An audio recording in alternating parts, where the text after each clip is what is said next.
ദില്ലി ദാലിയിലേക്ക് സ്വാഗതം. ഞാൻ എസ് ഗോപാലകൃഷ്ണൻ. ദാർശനിക വിഷയങ്ങൾ അല്ലെങ്കിൽ ദാർശനിക ചിന്തകൾ ഒരു ഭാഷയിൽ ദർശനത്തിൻ്റെതായ യുക്തിഭദ്രതയിൽ പ്രതിഫലിപ്പിക്കുവാൻ കഴിയുക എന്നത് ഏറെ പ്രയാസകരമായ ഒരു കാര്യമാണ്. പലപ്പോഴും പല ആളുകളും പറയാറുണ്ട്, ഭാഷ ദർശനം വ്യക്തമാക്കുന്നതിന് വഴങ്ങിത്തരാറില്ല എന്ന്. ശ്രീനാരായണ ഗുരുവിൻ്റെ പദ്യകൃതികൾ നമുക്ക് അറിയാവുന്നതാണ്. വളരെ പ്രശസ്തങ്ങളാണ് ശ്രീനാരായണ ഗുരുവിൻ്റെ പദ്യകൃതികൾ. എന്നാൽ അതിഗഹനമായ ദാർശനിക ചിന്തകൾ പ്രതിഫലിപ്പിക്കുന്ന, പ്രകാശിപ്പിക്കുന്ന ഗദ്യവും ശ്രീനാരായണ ഗുരു എഴുതിയിട്ടുണ്ട്. അതിലൊന്നാണ് ദില്ലി ദാലി എന്ന ഈ പോഡ്കാസ്റ്റ് ഇന്ന് ഉൾപ്പെടുത്തിയിരിക്കുന്നത്. ചിജ്ജട ചിന്തകം എന്ന പേരിൽ ശ്രീനാരായണ ഗുരു എഴുതിയ ഒരു ദാർശനിക ലേഖനമാണിത്. ഞാൻ ആദ്യമേ തന്നെ പറഞ്ഞതുപോലെ, എങ്ങനെയാണ് അതിഗഹനമായ ഒരു ദാർശനിക ചിന്ത പ്രതിഫലിപ്പിക്കുന്നതിൽ മലയാള ഗദ്യത്തെ നാരായണ ഗുരു ഉപയോഗിച്ചത് എന്ന് ചിജ്ജട ചിന്തകത്തിലൂടെ വ്യക്തമാകുന്നുണ്ട്. കൂടുതൽ മുഖവുരയായി ഞാനൊന്നും പറയുന്നില്ല. നമുക്ക് ചിജ്ജട ചിന്തകത്തിലേക്ക് പോകാം. ഞാൻ ആ പാഠം മുഴുവനായി വായിക്കുകയാണ്. അണുവു മുതൽ ആന വരെ ഉള്ളവയൊക്കെ ഇളകി നടക്കുന്നതും പുല്ലുമുതൽ ഭൂരുഹ പര്യന്തം നിലയിൽ നിൽക്കുന്നതും ആകുന്നു എന്നുവേണ്ട നമ്മുടെ കണ്ണ്, മൂക്ക് മുതലായ ഇന്ദ്രിയങ്ങളിൽ നിന്നും ബ്രഹ്മം വരെയൊക്കെയും ചിത്തും മണ്ണിന് തൊട്ട് മൂലാതിരസ്കരണി വരെ കാണപ്പെടുന്നവയൊക്കെയും ജഡവും ആകുന്നു. ഈ ഇരുപിരിവുകളിലുമായി സൂത്രത്തിൽ കോർത്തിട്ടിരിക്കുന്ന മണികൾ പോലെ എല്ലാ വകയും അടങ്ങിക്കിടക്കുന്നു. ഈ ഇരുപിരിവുകളിലുമുള്ള പണ്ടങ്ങളൊക്കെയും അറിയിക്കുന്നതിന് പുറപ്പെടുന്ന നാമഭേദം ഒന്ന്. ഇവകളിൽ നിന്നും ആത്മീയമായും ഭൗതികമായും വെളിപ്പെടുന്ന ശബ്ദഭേദം ഒന്ന്. ഇത് രണ്ടും ചെവിയിലും താൻ ആശ്രയിച്ചിരിക്കുന്ന പണ്ടം ഇന്നതെന്നുള്ള സൂചനയോടുകൂടി വരുന്ന സ്പർശഭേദം ത്വക്കിലും, സൂര്യൻ, ചന്ദ്രൻ, അഗ്നി മുതലായ ജ്യോതിസ്സുകളെന്നല്ല ഇവകളെക്കൊണ്ട് ശോഭിക്കുന്ന സകല പദാർത്ഥങ്ങളെയും ഏന്തിക്കൊണ്ട് നിൽക്കുന്ന വർണ്ണഭേദം കണ്ണിലും, മുന്തിരിങ്ങാപ്പഴം മുതലായ രസവർഗങ്ങളെ ഉള്ളിലടക്കിക്കൊണ്ടുവരുന്ന രസഭേദം നാവിലും, താൻ ഇരുന്നിളകി വരുന്നത് ഇന്നതിൽ നിന്നാണെന്ന് ആ ഗന്ധദ്രവ്യത്തെ അറിയിക്കുന്ന തന്ത്രത്തോടുകൂടി വരുന്ന ഗന്ധഭേദം മൂക്കിലുമായി അടങ്ങിയിരുന്നറിയപ്പെടുന്നു എന്നുള്ളത് സ്പഷ്ടമാകുന്നു. എന്നാൽ ഈ ശബ്ദാദി വിഷയം അഞ്ചും ശ്രോത്രം മുതലായ ഇന്ദ്രിയങ്ങളിൽ നിന്ന് അപ്പോഴപ്പോൾ തള്ളി വെളിയിൽ വന്നിരുന്ന് കാണുന്നതോ, അതല്ല ഭൗതികമായി വെളിയിൽ നിൽക്കുമ്പോൾ അതിൽ ഇന്ദ്രിയങ്ങൾ വന്നു പറ്റി അറിയുന്നതോ എന്ന് നോക്കിയാൽ, ഭൗതികമായി വെളിയിൽ നിൽക്കുമ്പോൾ ഇന്ദ്രിയങ്ങൾ വന്നു പറ്റി അറിയപ്പെടുന്നുവെങ്കിൽ ഇതൊരു അസംഭവം തന്നെ. എങ്ങനെയെന്നാൽ, നമ്മാൽ കാണപ്പെടുന്ന ഈ കുടമുണ്ടായിട്ട് ഇപ്പോൾ ഉദ്ദേശം 1 വർഷത്തിലധികമായിരിക്കുമെന്ന് തോന്നുന്നു.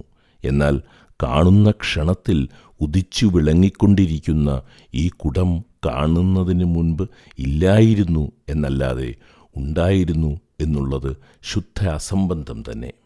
അങ്ങനെയല്ല, നാം കണ്ടില്ല എന്നേ ഉള്ളൂ. കുടമുണ്ടായിരുന്നുവെങ്കിൽ ഇത് ഈ കുടത്തിൽ കാണുന്ന പഴക്കത്തിൽ നിന്നും തള്ളി വരുന്നതിലൊരു വ്യവഹാരമാണ്. ഇത് നിൽക്കട്ടെ.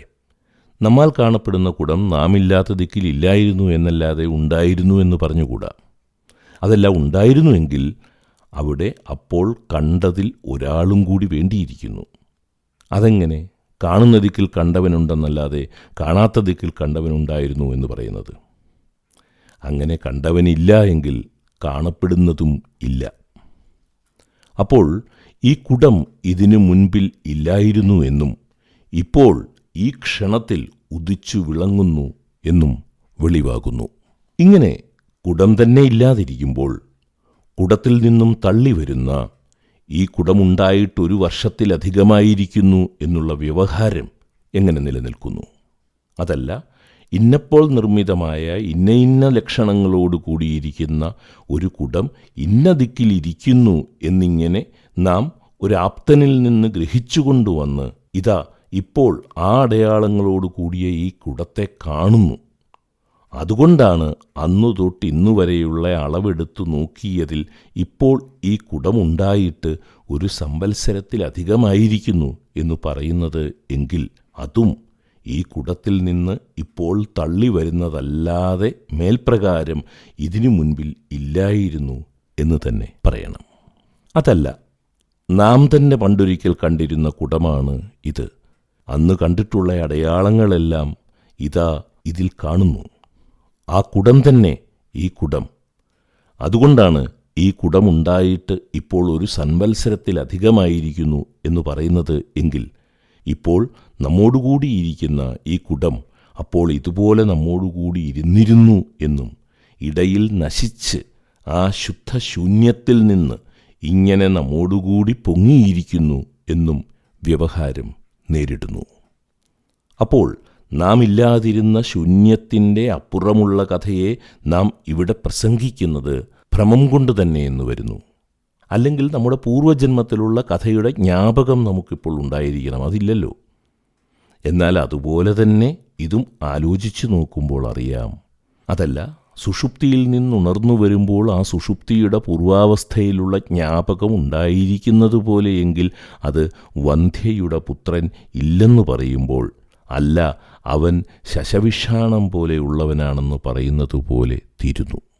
ഇങ്ങനെയൊന്നുമല്ല എങ്കിൽ പിന്നെ എങ്ങനെയാണ് ഈ കുടത്തിൽ ഇപ്രകാരം ഭൂതകാല വ്യവഹാരം നേരിട്ടിരിക്കുന്നത് എന്ന് ചോദിച്ചാൽ, ഈ വർത്തമാന ക്ഷണത്തിൽ കുടമുണ്ടായി ഈ വിധത്തിലിരിക്കുന്നതിന് അവകാശമില്ലല്ലോ എന്നുള്ള ഊഹം ഉള്ളിൽ നിന്നും തള്ളി വെളിയിൽ വന്ന് കുടത്തിൽ വീണ് ഇതിൽ പൂർവകാലീനമായ വ്യവഹാരത്തെ തൊടുത്ത് ഇങ്ങനെ അസംബന്ധമായി വ്യവഹരിക്കുന്നതല്ലാതെ വേറെ ഒന്നുമില്ല.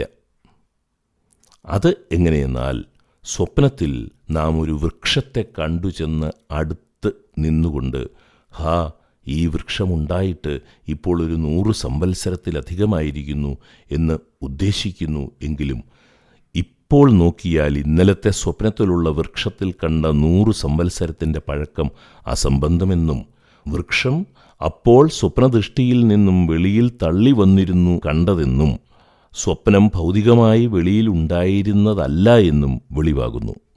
അതുപോലെ ഈ കുടവും ഇപ്പോൾ കണ്ണിൽ നിന്ന് വെളിയിൽ തള്ളിയിരുന്ന് കാണുന്നതല്ലാതെ ഭൗതികമായി വെളിയിലിരിക്കുന്നതല്ല എന്ന് വിശദമാകുന്നു. ഇനി ഇതുപോലെ തന്നെ മറ്റുള്ള വിഷയങ്ങളും അതാതിന്ദ്രിയങ്ങളിൽ നിന്നും അപ്പോഴപ്പോൾ വെളിയിൽ തള്ളി വരുന്നു എന്നുള്ളത് പറയണമെന്നില്ലല്ലോ. കൊള്ളാം, ശരി. ഇപ്പോൾ ശരീരാദി സകല പ്രപഞ്ചവും ഉള്ളിൽ നിന്നും വെളിയിൽ തള്ളി വരുന്നു എന്നുള്ളത് നല്ലവണ്ണം അനുഭവമായി. എങ്കിലും ഇതിലുമൊരു സംശയം കൂടിയിരിക്കുന്നു. അതെന്തെന്നാൽ, തേജോമയങ്ങളായിരിക്കുന്ന ഇന്ദ്രിയങ്ങളിൽ നിന്ന് തമോമയങ്ങളായ വിഷയങ്ങൾ വരുന്നുവെങ്കിൽ ഇതിൽ സൂര്യങ്കൽ നിന്ന് ഇരുളു പൊങ്ങി വരുന്നു എന്നുള്ള വിരോധം നേരിടുന്നു. അതുകൊണ്ട് അങ്ങനെ പറഞ്ഞുകൂടാ.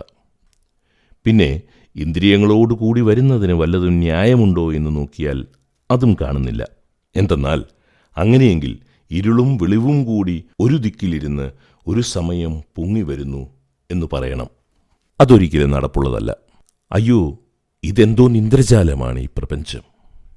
വെളിയിൽ കാണുന്നതുമല്ല, ഇന്ദ്രിയങ്ങളിൽ നിന്നും തള്ളി വരുന്നതുമല്ല, ഇന്ദ്രിയങ്ങളോടുകൂടി വരുന്നതുമല്ല. പിന്നെ എങ്ങനെയാണ് ഇപ്രകാരം നിർഹേതുകമായി കാണപ്പെടുന്നത് എന്ന് ചോദിച്ചാൽ, അത് അവിചാരദിശയിൽ കാനൽ ജലം പോലെ തോന്നുന്നു എന്നതല്ലാതെ വിചാരിച്ചു നോക്കുമ്പോൾ ഇതെല്ലാം ശുദ്ധചിത്തായി തന്നെ വിളങ്ങുന്നു. അതെങ്ങനെയെന്നാൽ, ഒരു കയറ്റിൻ കണ്ടത്തിൽ കൽപ്പിതമായിരിക്കുന്ന നാഗം വെളിച്ചം വരുമ്പോൾ അധിഷ്ഠാനമായ ആ കയറ്റിൽ തന്നെ മറയും. അപ്പോൾ മുമ്പിൽ ഇത് നാഗം എന്നിങ്ങനെ ഇതം വൃത്തിയാൽ ഗ്രഹിക്കപ്പെട്ടിരുന്ന കൽപ്പനാനാഗത്തിൽ നിന്ന് വിട്ട് കണ്ണ് ആ കയറ്റിൽ തന്നെ പറ്റി നിന്ന് വിളങ്ങുന്നതുപോലെ അവിചാരദിശയിൽ കാണപ്പെടുന്ന ഈ ശരീരാദി പ്രപഞ്ചം മുഴുവനും ഇപ്രകാരം നിഷ്കാരണമായി അഖണ്ഡചിന്മാത്രമായിരിക്കുന്ന ബ്രഹ്മത്തിലിരിക്കുന്നതിന് ഒരിക്കലും അവകാശമില്ല എന്നിങ്ങനെ ചിന്തിച്ചുണ്ടാകുന്ന ബോധോദയത്തിൽ ഇതൊക്കെയും അധിഷ്ഠാനമായ ബ്രഹ്മത്തിൽ തന്നെ മറയുന്നു. അപ്പോൾ ഇത് മുമ്പിൽ കണ്ടിരുന്ന കൽപ്പിത പ്രപഞ്ചത്തിൽ നിന്ന് വിട്ട് നിരാധാരമായിരിക്കുന്ന ഇതം വൃത്തി ഊർധ്വമുഖിയായി ജീവബോധത്തോടുകൂടെ അഖണ്ഡ ചിത്തത്തിൽ ലയിച്ച് ചിത്തുമാത്രമായി വരുന്നു. പിന്നെയും പൂർവവാസനകൾ പെരുത്ത് പണ്ടത്തെപ്പോലെ പ്രപഞ്ചം തോന്നും. ഇതും മേൽപ്രകാരം ആപാദചൂടം ചിന്തിച്ച് ചിത്തത്തിലൊതുക്കി ചിത്തായി നിൽക്കണം. ഇങ്ങനെ ചെയ്തു വരുമ്പോൾ അശുദ്ധവാസന ക്ഷയിച്ച് ആധാരമില്ലാതെ ശുദ്ധവാസനയിൽ തന്മാത്രയിൽ തന്നെ അടങ്ങി ഈ 2 വാസനകളിലും ബന്ധിച്ചിരിക്കുന്ന അഹങ്കാരിയും കെട്ട് പൂർണ്ണമായി നിൽക്കും. ഈ സ്ഥാനം ചിത്തുമല്ല, ജഡവുമല്ല, സത്തുമല്ല, അസത്തുമല്ല, സുഖദുഃഖാദികളായ ദ്വന്ദ്ങ്ങൾ ഒന്നുമല്ല. ഇങ്ങനെ അനിർവചനീയമായിരിക്കുന്ന ഇതിൽ നിന്നും സൃഷ്ടിയാദികൾ നടന്നും കൊണ്ടിരിക്കുന്നത് തന്നെ അത്യാശ്ചര്യം. ഇതിൻ്റെ മഹാത്മ്യം അല്പബോധികളായ ആത്മാക്കൾ എന്തറിയുന്നു? ഹാ ജയ ജയ നടേശ, നടേശ, നടേശ. നാരായണ ഗുരു എഴുതിയ ചിജ്ജട ചിന്തകം എന്ന ഗദ്യകൃതിയുടെ പോഡ്കാസ്റ്റ് രൂപമാണ് നിങ്ങൾ കേട്ടത്. ദിലിദാലിയുടെ ഈ ലക്കം ഇവിടെ സമാപിക്കുന്നു. കേട്ട സുമനസ്സുകൾക്ക് നന്ദി. സ്നേഹപൂർവ്വം, എസ് ഗോപാലകൃഷ്ണൻ.